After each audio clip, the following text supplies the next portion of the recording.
বলিউড অভিনেতা সুশান্ত সিং রাজপুতের রহস্যজনক মৃত্যুর ৫ বছর পর তদন্তের ইতি টানল ভারতের কেন্দ্রীয় তদন্ত সংস্থা সিবিআই। ২০২০ সালে মুম্বাইয়ের বান্দ্রায় নিজ বাসভবনে তার মরদেহ উদ্ধার করা হয়, যা পুরো দেশ জুড়ে চাঞ্চল্যকর অবস্থার সৃষ্টি করে। অবশেষে দীর্ঘ ৫ বছর পর সুশান্তের মৃত্যু সংক্রান্ত দুটি মামলারই অন্তিম রিপোর্ট জমা দিয়েছে সিবিআই।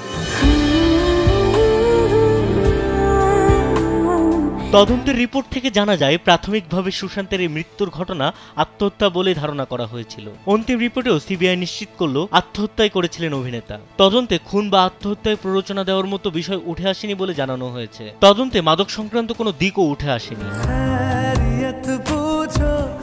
সুশান্তের মৃত্যুর তদন্তভার প্রথমে ছিল মুম্বাই পুলিশের হাতে। ময়নাতদন্তের পর তারা জানিয়েছিল আত্মহত্যা করেছেন অভিনেতা, কিন্তু আপত্তি আসে সুশান্তের পরিবারের পক্ষ থেকে। সুশান্তের বাবা কে সিং এর এফআইআর এর পর ২০২০ সালের আগস্টে মামলার তদন্তভার পায় সিবিআই। সুশান্তের পরিবারের অভিযোগ ছিল, সুশান্তের বান্ধবী অভিনেত্রী রিয়া চক্রবর্তী আত্মহত্যার প্ররোচনা দিয়েছেন। রিয়া ও তার পরিবারের সদস্যরা সুশান্তের টাকা আত্মসাৎ করেছেন বলে অভিযোগ করেন সুশান্তের বাবা।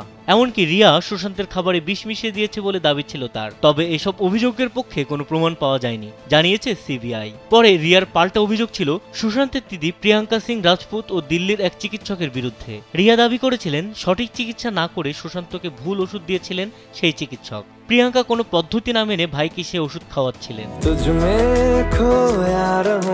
সুশান্তের মৃত্যু রহস্যে হওয়া মামলায় অভিনেত্রী রিয়া চক্রবর্তীকে ২৭ দিনের জন্য জেলে থাকতে হয়েছিল। আর এখন অন্তিম রিপোর্ট প্রকাশ্যে আসার পর সিবিআই এর কাছে কৃতজ্ঞতা জানিয়েছে রিয়া চক্রবর্তীর আইনজীবী সতীশ মানসিংহে।